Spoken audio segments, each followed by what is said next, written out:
8ஆம் வகுப்பு இயல் 2 கவிதை தலையில ஓடை என்கிற தலைப்பை தான் நம்ம இங்க பாக்குறோம். இதோட ஆசிரியர் யாருன்னு சொல்லி பாத்தீங்கன்னா வாணிதாசன். இவருடைய இயற்பெயர் அரங்கசாமி என்கிற எத்திராசுலு. இவருடைய சிறப்பு பெயர்களாக கவிஞரேறு, பாவலர்மணின்னு சொல்லலாம். இவருடைய நூல்கள் என்னென்ன அப்படின்னு சொல்லி பார்த்தோம்னா தமிழச்சி, கொடிமுல்லை, தொடுவானம், எழிலோவியம், குழந்தை இலக்கியம் ஆகிய நூல்களை இவர் எழுதியிருக்காரு. இவருக்கு எந்த நாடு விருது கொடுத்து சிறப்பித்திருக்குது அப்படின்னு சொல்லி பார்த்தோம்னா பிரெஞ்சு அரசு வழங்கிய செவாலியர் விருது இவர் வாங்கியிருக்காரு. இவரை தமிழகத்தின் வேர்ட்ஸ்வொர்த் என்று சொல்றாங்க. இவர் எழுதி இந்த பாடப்பகுதியில் இடம்பெற்றிருக்கக்கூடிய ஓடை என்னும் பாடல் இவருடைய தொடுவானம் என்னும் நூலிலிருந்து இடம்பெற்றிருக்குது அப்படின்னு சொல்லி பார்க்கலாம். ஓடைங்கிற இந்த கவிதை பாடல் பாத்தீங்கன்னா மனிதனுடைய வாழ்க்கையில இயற்கையோடு மனிதனுடைய வாழ்க்கையை இயற்கை எவ்வளவு பிணைந்து இருக்குது அப்படின்னு சொல்றதுக்காகவே இந்த பாடல் அமைஞ்சிருக்குதுன்னு சொல்லலாம். மனித வாழ்வு இயற்கையோடு இருந்ததுதான்.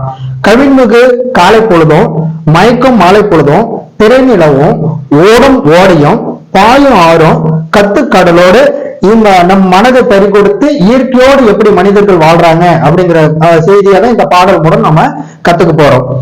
பாடலுக்கு போகலாம். ஓடையாட உள்ளம் தூண்டுது, கல்லில் உருண்டு தவழ்ந்து நெளிந்து பாயும் ஓடையாட உள்ளம் தோண்டுது. ஒரு இயற்கை நிறைந்த ஒரு பகுதியில ஓடை, அதாவது நீரோடை செல்கிறது. நீரோடை செல்லும் போது நம்ம பார்க்கிறோம், அது நீரோடையில் நீந்தி விளையாட மனம் ஆர்வம் கொள்கிறது. அந்த இயற்கையோட நம்ம என்ன பண்ணோம், நீந்தி விளையாடுவதற்கான நம்மளுடைய மனம் ஆர்வம் கொள்கிறது அப்படின்னு சொல்றாங்க. கற்களில், அந்த நீரோடையானது கற்களில் உருண்டும் தவழ்ந்தும் நெளிந்தும் செல்லும் ஓடையில் நீந்தி விளையாடலாம் அப்படின்னு சொல்லி நம்மளுடைய மனமானது என்ன பண்ணுதுங்க, ஆர்வம் கொள்ளுது அப்படின்னு சொல்றாங்க. ஓடையாட உள்ளம் தூண்டுதே, கல்லில் உருண்டு தவழ்ந்து நெளிந்து பாயும் ஓடையாட உள்ளம் தூண்டுதே. பாட இந்த ஓடை எந்த பள்ளி சென்று பயின்றதோடி, ஏடு போதா இதன் கவிக்கார் ஈடு செய்ய போராரோடி அப்படின்னு சொல்றாங்க. இந்த ஓடையானது சலசல என்று ஒளி எழுப்பியபடி ஓடுவதற்கு இந்த ஓடை எந்த பள்ளிக்கு சென்றதோ அப்படின்னு சொல்றாங்க. ஏடு போதா இதன் கவிக்கார். ஏடு போதா அப்படின்னா நூல்களால் வர்ணித்து சொல்ல முடியாத அளவிற்கு அழகு உணர்ச்சி பொங்க இதை வர்ணிப்பதற்கு இணைய யாராலும் சொல்ல முடியாது அப்படிங்கறத இங்க சொல்றாரு. நன்சை புன்சைக்கு உணவை ஊட்டி, நாட்டு மக்களின் வறுமை ஓட்டி, கொஞ்சி குழவி கரையை வாட்டி, குளிர்ந்த புல்லுக்கு இன்பம் கூட்டி அப்படின்னு சொல்றாரு. நன்சை அப்படின்னா நிறைந்த நீர் வளத்தோடு பயிர்கள் விளையும் பகுதியை நன்சை நிலம் சொல்லுவாங்க.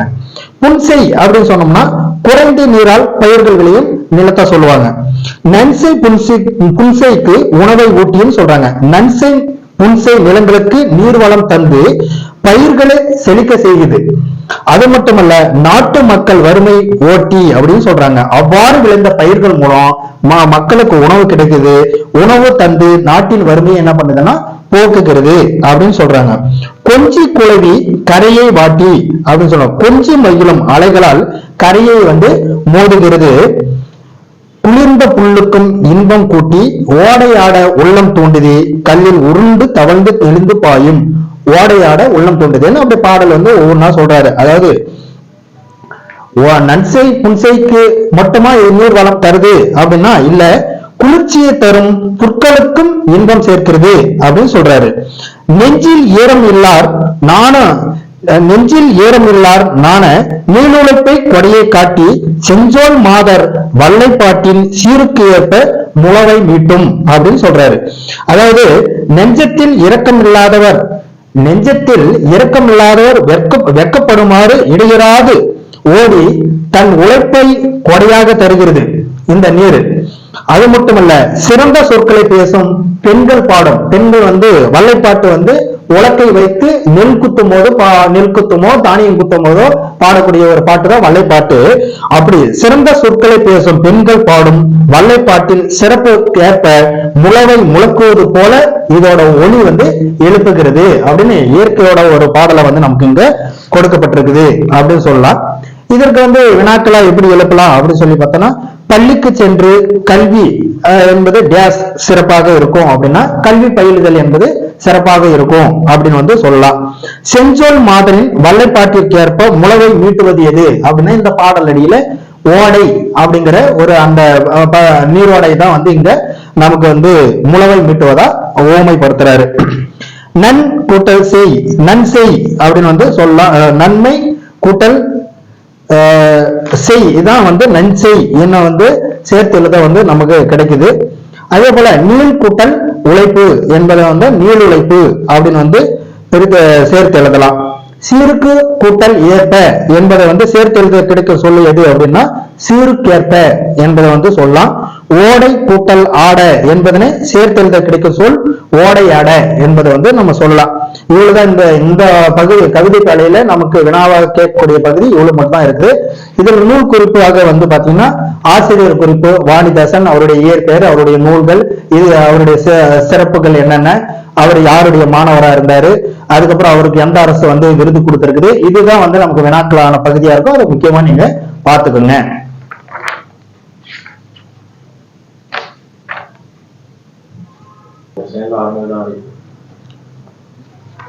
தொடர்ந்து நம்ம வந்து கோணக்காத்து பாட்டு அப்படின்னு சொல்லிட்டு கவிதை பேழையா வந்து அடுத்து தொடர்ந்து கொடுத்திருக்காங்க. இதுவும் இயற்கை சார்ந்த பாடலா தான் நமக்கு கொடுத்திருக்காங்க. பாடலடியிலிருந்து பெரிதாக நமக்கு வினாக்கள் வருவதற்கான வாய்ப்புகள் மிக குறைவுதான். அதே போல பாத்தீங்கன்னா அவருடைய அந்த நூல்வெளி மட்டும் நீங்க பாத்துக்கிட்டா இதுல போதுமானது. நீங்க பாடல் கூட படிக்கணும்னு அவசியம் இல்லை. இதுல வந்து சொல்லும் பொருளும் இருக்கு. அதை மட்டும் நீங்க அப்படியே மேலோட்டமா பாத்துக்கிட்டீங்கன்னா அதற்கான என்ன பொருள் அப்படிங்கறத தெரிஞ்சுக்கிட்டாலே போதுமானதுதான். கோணக்காத்து பாட்டு அப்படின்னு பாத்தீங்கன்னா புலவர் சே ராசு அவர்கள் தொகுத்த பஞ்சகும்மிகள் என்ன நூலில் தான் இது இடம்பெற்றிருக்குது. வெங்கப்பூர் சாமிநாதன் இயற்றிய கோணக்காத்து பாட்டு என்னும் காத்து நொண்டி சிந்திலிருந்த இந்த பாடல் இங்க வந்து கோணக்காத்து பாட்டா நமக்கு கொடுக்கப்பட்டிருக்குது அப்படின்னு வந்து சொல்லலாம். இது எதுக்காக இந்த கோணக்காத்து பாட்டு எப்போ வந்து எதை மையமா வச்சு எழுதுனாங்க அப்படின்னு சொல்லி பார்த்தோம்னா நாட்டுல வந்து பெரும் பஞ்சம் எல்லாம் ஏற்பட்டிருக்குது. அப்படி ஏற்பட்ட போது அந்த மக்கள் பட்ட துயரங்களை வந்து அக்காலத்தில் வாழ்ந்த புலவர்கள் வந்து கும்மி பாடல்கள் மூலம் என்ன பண்ணியிருக்காங்க, பாடியிருக்காங்க. அது வந்து பேச்சு தமிழில் அமைந்த இவை பஞ்ச கும்மிகள் என வந்து அழைக்கப்படுது அப்படிங்கிற செய்தியை மட்டும் நீங்க தெரிஞ்சுக்கிட்டா போதுமானது. இருந்தாலும் இந்த பாடல் அடியை வந்து நான் உங்களுக்கு படித்து காட்டுறேன், பாத்துங்க. உருமங்கட்டிய முகிலால் கோணக்காத்து உழன்று உழன்று நட்ட அடித்ததினால் பெரிதான வீடுகள் எல்லாம் கோப்புடனே பிரிந்தும் கோரைத்தட்டு சரிந்ததெங்கே அப்படின்னு சொல்றாரு. திரண்ட மேகங்களால் கோணக்காத்து உழன்று மிகவும், அதாவது மெத்த அப்படின்னா மிகவும் அடித்ததனால் பெரிதான வீடுகள் எல்லாம், பெரிதுபட்ட வீடுகள் எல்லாம் என்ன பண்ணுது அப்படின்னா கோப்புடனே, அது இருந்தா அடியோட பிரிந்து கோரைத்தட்டு சரிந்தது அப்படின்னு கோரைய பிச்சுட்டு போய் விழுந்துருச்சு. அவ்வளோ பலமா வந்து என்ன பண்ணா காத்து வீசுது அப்படிங்கிறத சொல்றாங்க. காற்று கூட இல்லை, அது புயல். சிங்காரமாய் வாங்கல் நகரில் வைத்திருந்த தென்னம்பிள்ளை அத்தனையும் விண்ணமாச்சுதே அப்படின்னு சொல்றாங்க. சிங்காரமாய் சரியா, அது வந்து மரங்க நட்டு வச்சேன் எங்கன்னா வாங்கல் நகர்ல வந்து வைத்திருந்த தென்னம்பிள்ளைகள் அத்தனையும் நம்ம நினைச்சு உயிரோட புடுங்கி போயிருச்சு. அங்க விண்ணமாச்சு அப்படின்னா சேதமாச்சு அப்படின்னு சொல்றாங்க. மங்காத காங்கைய நாட்டில் மேட்டுக்காட்டில், மேட்டுக்காடுன்னா புன்சை நிலத்துல விளையக்கூடிய பயிர் தான் பருத்தி. அது பாருங்க, மங்காத காங்கைய நாட்டில் மேட்டுக்காட்டில் மாளாத பருத்தி எல்லாம் கோலாக போச்சுது அப்படின்னா அந்த பருத்திகள் எல்லாம் என்ன பண்ணுது, இந்த காற்று வீசும் பொழுது எல்லாம் உடஞ்சு போய் குச்சிகளாக மட்டும்தான் இருக்குது அப்படிங்கிறத சொல்றாங்க. ஆரங்கள் வைத்த சுவரெல்லாம் மெத்தை வீடு அடியோட விழுந்ததெங்கே கெடிகலங்கி தாரங்களும் பிள்ளைகளுடன் கூட்டிக் கொண்டு தானடந்து வேகமுடன் கூக்கு வென்றார் அப்படின்னு சொல்றாங்க. ஆரங்கள்னா அலமாரிகள் வைக்கப்பட்ட கட்டிய அழகிய மெத்த வீடுகள் அனைத்தும் அடியோட விழுந்ததுங்க அப்படின்னா அடியோட பேத்துக்கிட்டு போயிட்டு வீடு விழுந்துருச்சு. கெடிக்கலங்கி அப்படின்னா மிக வருந்தி இந்த வருத்தத்தோட, தாரங்களோடனா அங்க வந்து தாரம் என்பது மனைவி அப்படின்னு சொல்ல, மனைவிகளுடன் பிள்ளைகளுடன் நடந்தே என்ன பண்றாங்கன்னா கூட்டிக் கொண்டு தான் நடந்து வேகமுடன் கூக்கு என்றார் அப்படின்னா அங்க அலறி அடித்துக் கொண்டு சென்றார் அப்படின்னு வந்து சொல்றாங்க. வாகுடனே தொண்டைமான் சீமை தன்னிலே வளர்ந்தோங்கும் மாநகரம் தன்னிலே தானே சேகரமாய் வைத்த மரங்கள் அத்தனையும் சின்ன பின்னமாய் ஒடிந்து பின்னமாச்சுதே அப்படின்னு வந்து சொல்றாரு. சம்பிரமுடன் கப்பல்கள் எல்லாம் கடலிலே தான் நடந்து வேகமுடன் வரும்போதிலே கொம்பு சுத்தி கோண காத்து காலனை போல் கோணமலை வந்து கப்பல் தான் கவிழ்ந்ததே அப்படின்னு வந்து சொல்றாரு. சம்பிரமுடன் அப்படின்னா முறையாக கட்டப்பட்ட முறையாக செய்யப்பட்ட அந்த கப்பல்கள் எல்லாம் கடலிலே என்ன பண்றாங்க, தான் நடந்து வேகமுடன் வருவதிலே என்ன பண்றாங்க, இந்த காத்து கொம்பு சுத்தி கோண காத்து வீசும்போது காலனை போல் அப்படின்னா யமனை போல கோணமலை வந்து கப்பல் தான் கவிழ்ந்ததே அப்படின்றாங்கன்னா கப்பலே கவிழ்ந்து போச்சு அப்படிங்கிற சொல்றாங்க. ஆற்காடு மைசூர் வரைக்கும் கோணக்காத்து அலறி அலறி மெத்த அடித்ததனால் மார்க்கமான சாலையில் போன சனங்கள் எல்லாம் மயங்கி மயங்கி மெத்த தவித்தார்களே அப்படின்னு சொல்றாங்க. ஆற்காடு முதல் மைசூர் வரைக்கும் வீசப்பட்ட இந்த கோணக்காத்தானது மக்கள் எல்லாம் என்ன பண்றாங்க அப்படின்னா அலறி அலறி மெத்த அடித்ததனால், மெத்த என்ற என்ன பொருள்னா மிகவும் அந்த காற்று வீசியதால் மார்க்கமான சாலையில் நடந்து போன சனங்கள்னா மக்கள் சனங்கள் எல்லாம் மயங்கி மயங்கி என்ன பண்றாங்கன்னா விழுறாங்க, தவித்தார்களே அப்படிங்கிறத சொல்றாங்க. தெத்துக்காடு காலப்ப நாயக்கன் பட்டியிலே செத்திருந்த ஆடு மாடு மெத்த உண்டாம் அப்படின்னா தெத்துக்காடு காலப்ப நாயக்கன் பட்டி இந்த ஊர்ல எல்லாம் இருந்த அந்த ஆடுகள் எல்லாம் என்ன வச்சுன்னு செத்திருந்த ஆடு மாடு மெத்த உண்டனா மிகவும் அதிகமா இறந்து கிடந்தது. சித்தர்கள் பொருந்தி வாழும் கொல்லிமலை சேர்ந்திருந்த நாடெல்லாம் காத்தடிச்சது அப்படின்னு சொல்றாங்க. சித்தர்கள் பொருந்தி வாழக்கூடிய மலை கொல்லிமலை, அங்க கூட என்ன பண்றாங்கன்னா காத்தடிச்சதே. இப்படிக்கு சேதங்களானால் குமரேசன் என்பவன் இங்க முருகப்பெருமான் எப்படி பிழைத்து நாங்கள் ஒப்புதமாவோம், எப்படி இதிலிருந்து நாங்க தப்பித்து பிழைப்போம். மெய்ப்புடன் வேலாயுதம் கொண்டு உன்னுடைய வேலாயுதத்தை கொண்டு வருகின்ற விக்கனம் எல்லாம் தீர்த்து காத்திட்டீரையோ அப்படின்னு சொல்றாரு. எங்களை எல்லாம் காப்பாயாக அப்படின்னு சொல்ற பாடல் தான் இந்த கோணக்காத்து பாடல் மூலம் நமக்கு தெரிய வரக்கூடிய செய்திகள். முகில் அப்படின்னா மேகம், கெடிக்கலைஞன்னா மிக வருந்தி, சம்பிரமுடன் அப்படின்னா முறையாக, சேகரம் அப்படின்னா கூட்டம். காங்கேய நாடு என்பது எதை குறிக்குது அப்படின்னு சொன்னா கொங்கு மண்டலத்தில் 20 நாடுகளில் ஒன்றுதான் காங்கேய நாடு. தற்பொழுது ஈரோடு மாவட்டத்தில் இருக்கு. அதுபோல விண்ணம் அப்படின்றால் சேதம், வாகு என்றால் சரியாக, காலன் என்றால் யமன், மெத்த என்றால் மிகவும் அப்படிங்கிற இந்த சொற்பொருளை மட்டும் நம்ம தெரிஞ்சுக்கிட்டா போதுமானது. நூல்வெளியை வந்து தெரிஞ்சுக்கோங்க. இது ஒரு பஞ்ச கும்மிகள் பாடல்ல ஒன்று. அது யாரு வந்து வெங்கம்பூர் சாமிநாதன் இயற்றிய கோணக்காத்து பாட்டு.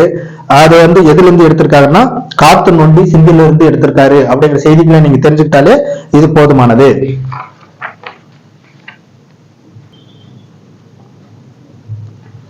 உரைநடை உலகம் அதுல பாத்தீங்கன்னா நிலம் பொது அப்படின்னு சொல்லி பாக்குறோம். நிலம் வந்து எல்லாருக்கும் பொதுவானது அப்படிங்கிறத சொல்வதற்காக இங்க ஒரு கதையமைப்பை வந்து கொடுத்திருக்காங்க. அமெரிக்காவில் நடந்த ஒரு கதையமைப்பு தான் இது. இது வந்து நூல்வெளியில பாத்தீங்கன்னா இந்த கட்டுரை யார் எழுதினாங்க பாத்தீங்கன்னா பக்தவத்சல பாரதி அவர்கள் வந்து தமிழக பழங்குடிகள் என்ன நூலில் வந்து இந்த இருந்து எடுத்து வந்து கொடுத்திருக்காங்க அப்படின்னு வந்து சொல்லலாம். நிலம் பொது அப்படிங்கிற செய்தியை வந்து எப்படி எல்லாம் வந்து இயற்கையை நேசிச்சாங்க அந்த பழங்குடிகள், அது எப்படி வந்து எல்லா மக்களுக்கும் பொதுவானது, தனிப்பட்ட ஒரு நபருக்காக வந்து அந்த நிலங்கள் என்பது இல்லை. நம்ம அடிச்சு பிடிச்சு வாங்குறோம். அந்த நிலம்ங்கிறது ஒரு தனி மனிதருக்கு இல்லை, அது எல்லாருக்கும் பொதுவானது. அப்படி இயற்கையை அழிக்காம நம்ம பேணி காக்கணும் அப்படிங்கிறதுக்காக தான் இந்த கட்டுரையை வந்து நமக்கு உடனடியா வந்து இங்க கொடுத்திருக்காங்க. மிக அழகான ஒரு பாடப்பகுதி தான். அமெரிக்காவில் பூஜை சவுண்ட் அப்படிங்கிற ஒரு பகுதியில வாழ்ந்தவர்கள் தான் வந்து யாரு அப்படின்னு சொன்னோம்னா சுகுவாமிஸ் பழங்குடியினர். இந்த சுகுவாமிஸ் பழங்குடியினருக்கான தலைவர் பேர் என்ன அப்படின்னா சியாட்டல் அப்படின்னு சொல்றாரு. இவர் என்ன பண்றாரு அப்படின்னு சொல்லி பார்த்தோம்னா வாஷிங்டன்ல இருக்கக்கூடிய ஒரு பெருந்தலைவர் இவர்கள் வாழும் பகுதியை வந்து வாங்குவதற்காக வந்து அந்த இயற்கை சூழ்ந்திருக்கக்கூடிய பழங்குடியினர் பகுதியை வந்து பார்த்து வாங்கணும் அப்படின்னு நினைக்கிறாரு. இதை நாங்க தரமாட்டோம், இது எங்களுடைய மிகப்பெரிய சொத்து, அதாவது இயற்கை என்பது எங்களுடைய மிகப்பெரிய சொத்து அப்படி என்பதற்காக அமெரிக்க குடியரசுத் தலைவருக்கு மேதகு குடியரசுத் தலைவர் அவருக்கு வந்து என்ன பண்றாங்க அப்படின்னு சொன்னா இவர் ஒரு கடிதம் எழுதுறாரு. அந்த கடித அமைப்புல என்ன சொல்றாங்கன்னா பூமிக்கு அணுக்கமாக உள்ள வானத்தை எப்படி வாங்குவோம், விற்கவும் முடியும், அது வந்து இயற்கையானது, அது போய் நான் எப்படி வந்து வானத்தை நான் வாங்குறேன் பூமியை வாங்குறேன்னு சொல்ல முடியும். இவ்வாறு செய்ய வேண்டும் என்ற எண்ணமே வந்து வேடிக்கையாக தான் இருக்குது. அதே போல காற்றின் தூய்மையும் நீரின் உயர்வும் யாருக்கு சொந்தமானவங்க அல்ல. அப்படி இருக்கையில் நீங்கள் மட்டும் எப்படி அதை விலை கொடுத்து வாங்க முடியும் அப்படின்னு வந்து கதையமைப்பு வந்து ஆரம்பிக்குது. இங்கு உள்ள பூமியில் இருக்கக்கூடிய ஒவ்வொரு பொருளும் எவ்வளவு முக்கியமான பொருள் அப்படிங்கறத சொல்றதுக்காக தான் இவர் என்ன சொல்றாரு, இங்க இருக்கக்கூடிய இயற்கை வளங்களை வந்து பாதுகாக்க அமெரிக்க குடியரசுத் தலைவர் கடிதம் எழுதுறான்னு சொன்ன இல்லைங்களா, அது அங்க முக்கியமான பொருட்களா சுட்டி காட்டுறாரு பாருங்க. ஊசியிலேயும் கடற்கரைகளும் பனித்துளிகளும் பூச்சி வகைகளும் இவெல்லாம் இயற்கையை சார்ந்த புனிதமான பொருட்களாக கருதப்படுறாங்க. யாரு கருதப்படுறது அப்படின்னு சொன்னா சுகுவாமிஸ் பழங்குடியினர் வந்து இதை எப்படிதான் வணங்குறோமோ நாங்கெல்லாம் வணங்கி இருக்கிறோம் அப்படின்னு சொல்றாரு. அதே போல நறுமணம் மிகுந்த மலர்கள் யாவும் எமது சகோதரிகளாக இங்கு இருக்கு அப்படிங்கிறதையும் சொல்றாரு. இங்க இருக்கக்கூடிய விலங்குகள் பாருங்க, மான்கள், குதிரைகள், கழுகுகள் இதெல்லாம் வந்து எமக்கு சகோதரர்களாக இருப்பதாக அவர் வந்து தெரிவிக்கிறாரு. அதே போல ஆறுகள், இங்கு ஓடக்கூடிய இந்த பகுதியில் ஓடக்கூடிய ஆறுகள் யாவும் எங்களுக்கு வந்து உடன் பிறந்தவர்களாக நாங்க மதிக்கிறோம் அப்படின்னு சொல்றாரு. தண்ணீர், அங்க இருக்கக்கூடிய அந்த ஆறுகளை வந்து உடன் பிறந்தவர்களாக நினைக்கிறோம் அப்படின்னா அங்க இருக்கக்கூடிய தண்ணீர் எல்லாம் என்ன அப்படின்னு சொல்லி பார்த்தோம்னா எங்களுடைய மூதாதையர்கள் இருக்காங்க இல்லையா, அவங்க விட்டுட்டு போனதாக நாங்க இப்ப பாதுகாத்து வச்சுட்டு இருக்கிறோம். மூதாதையர்களுடைய ரத்தமா நினைக்கிறாரு.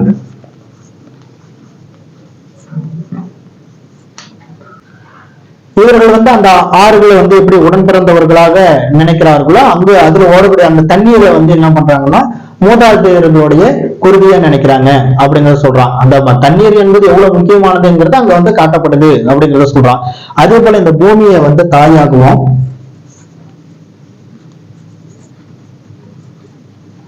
அவர்கள் வந்து இவருக்கு வந்து வானத்தை வந்து தந்தையாகவும் காட்டுறாரு.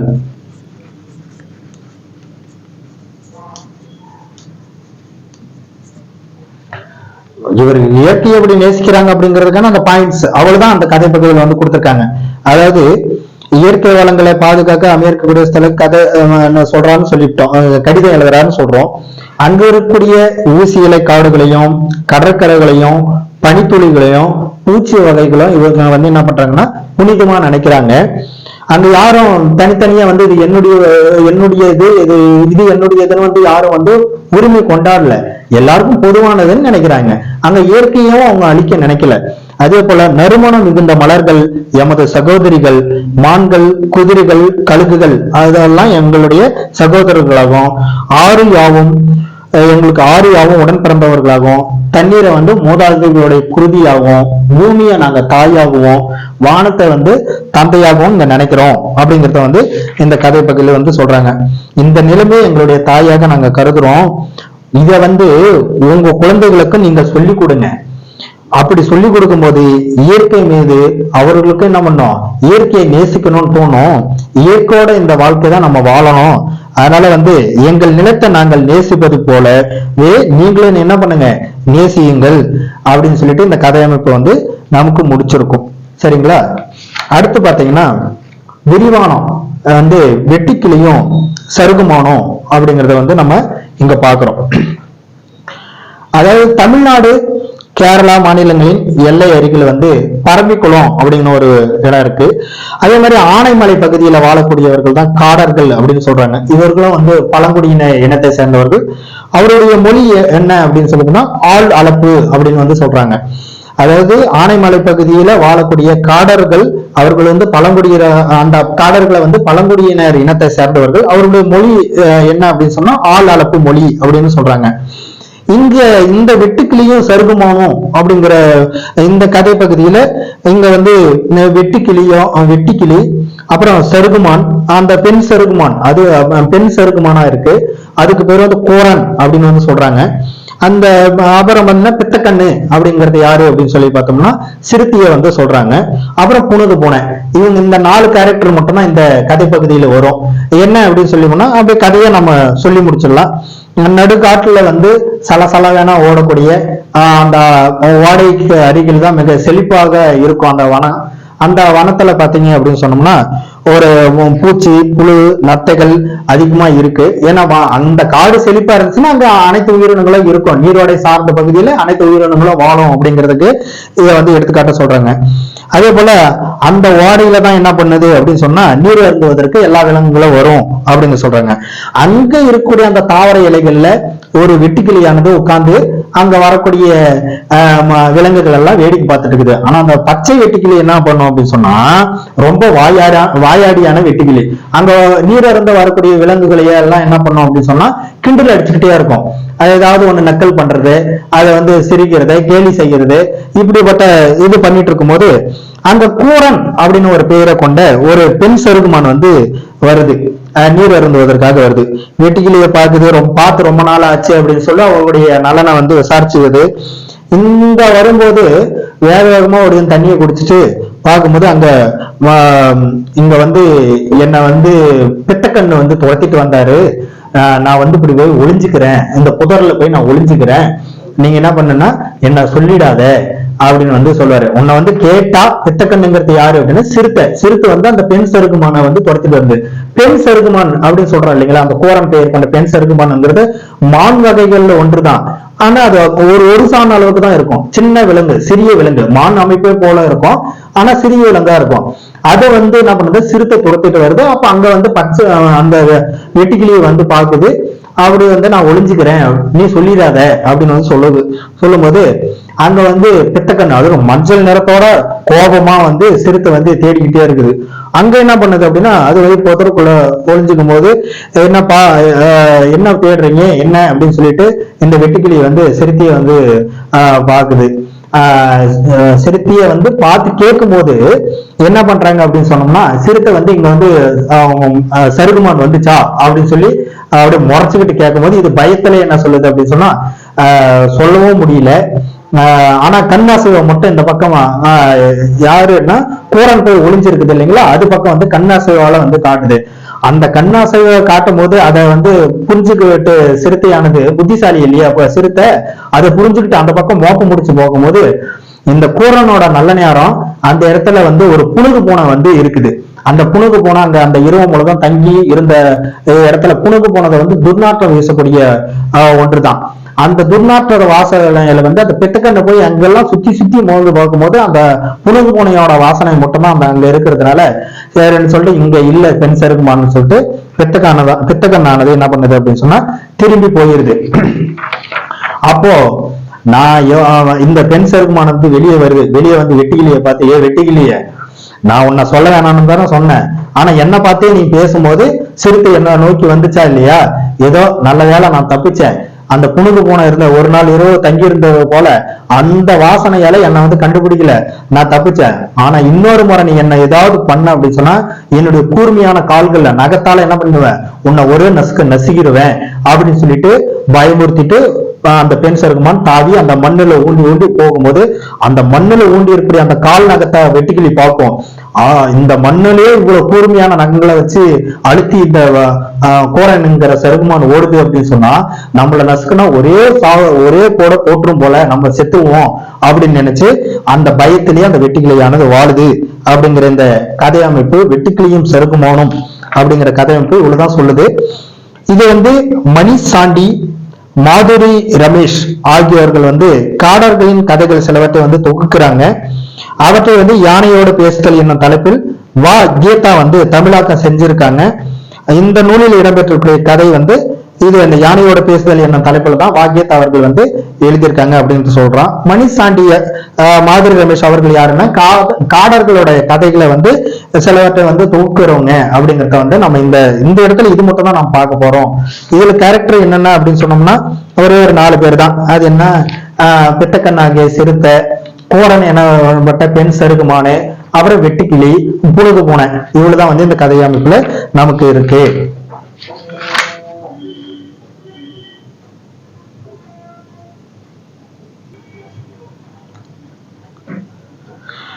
அடுத்து பாத்தீங்கன்னா நமக்கு கலைச்சொல் அறிவம் கொடுத்திருக்காங்க. ட்ரைப்ஸ் அப்படின்னா பழங்குடியினர், பிளைன் அப்படின்னா சமவெளி, வேலி அப்படின்னா பள்ளத்தாக்கு, டிக்கெட் அப்படின்னா புதர், ரிட்ஜ் அப்படின்னா மலைமுகடு, லோக்கஸ்ட் அப்படின்னா வெட்டுக்கிளி, லியோபார்ட் அப்படின்னா சிறுத்தை, பட் அப்படின்னா மொட்டு அப்படிங்கிறது பார்க்கிறோம். அடுத்து பாத்தீங்கன்னா திருக்குறள்ல வந்து நமக்கு கொடுத்திருக்காங்க. திருக்குறள் பொறுத்த வரைக்கும் நீங்க வந்து திருக்குறளை வந்து நீங்க படிச்சு பார்த்துக்குங்க. அதுல ஏதாவது ஒரு சீரை விடுபட்ட செய்து அந்த சீரை வந்து பொருந்துமாறு வந்து நமக்கு வினாவா அப்படிதான் மட்டும் கேட்பாங்க. அதுல இருந்து குரல் கொடுத்திருக்காங்க, விளக்கம் கொடுத்திருக்காங்க, இவ்வளவுதானே தவிர வினாக்களா கேட்கும் போது வந்து குரல் கொடுத்து ஏதாவது ஒரு சீர் விடப்பட்டு இருக்கும், அதை நீங்க பொறுத்துற மாதிரி தான் இருக்கும். அதனால நீங்க திருக்குறள் படித்துக் கொள்வது நல்லது. அதுல வந்து திருவள்ளுவர் என்ன பார்த்து சொல்லலாம். திருவள்ளுவர் பத்தி பின்னாடி வந்து நமக்கு எக்கச்சக்கமான விஷயங்கள் சொல்லக்கூடிய அளவுக்கு நிறைய விஷயங்கள் இருக்கு. ஆனா இங்க 8ஆம் வகுப்புல ஒரு சில விஷயங்கள் மட்டுமா கொடுத்திருக்காங்க அப்படின்னும் போது நம்ம அதை கடந்து போகும்போது சரி அதையும் ஒரு வாட்டி இங்க சொல்லிடலாம் அப்படிங்கும் போது, பெருநாவலர், முதற்பாவலர், நாயனார் முதலிய சிறப்பு பெயர்களால் குறிக்கப்படும் திருவள்ளுவர் 2000 ஆண்டுகளுக்கு முற்பட்டவர் அப்படின்னு வந்து சொல்றாங்க. திருக்குறள் வந்து உலகின் பல்வேறு மொழிகளில் வந்து மொழிபெயர்க்கப்பட்ட சிறந்த நூலாக வந்து கருதப்படுது அப்படிங்கறத சொல்றாங்க. இந்த இடத்துல இந்த நூல் வந்து அறம், பொருள், இன்பம் முப்பால் பகுப்பு கொண்டது. அறத்துப்பால் பாயிரவியல், இல்லறவியல், துறவரவியல், ஊழியல் என்ன 4 இயல்களை கொண்டது.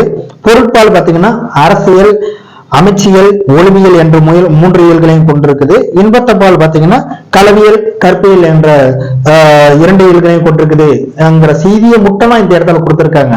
நம்ம அடுத்த வகுப்புகள்ல பாத்தீங்கன்னா திருவள்ளுவரை பத்தியும் திருக்குறளை பத்தியும் அடுத்த வகுப்புல நம்ம வந்து நிறைய விஷயங்களோட நம்ம பார்க்க போறோம். இங்க இருக்கக்கூடிய விஷயத்த நம்ம கடந்து போகணுமே அப்படிங்கிறதுக்காக இதுல இருக்கக்கூடிய விஷயத்த மட்டும் நான் இங்க பதிவு பண்ணியிருக்கிறேன்.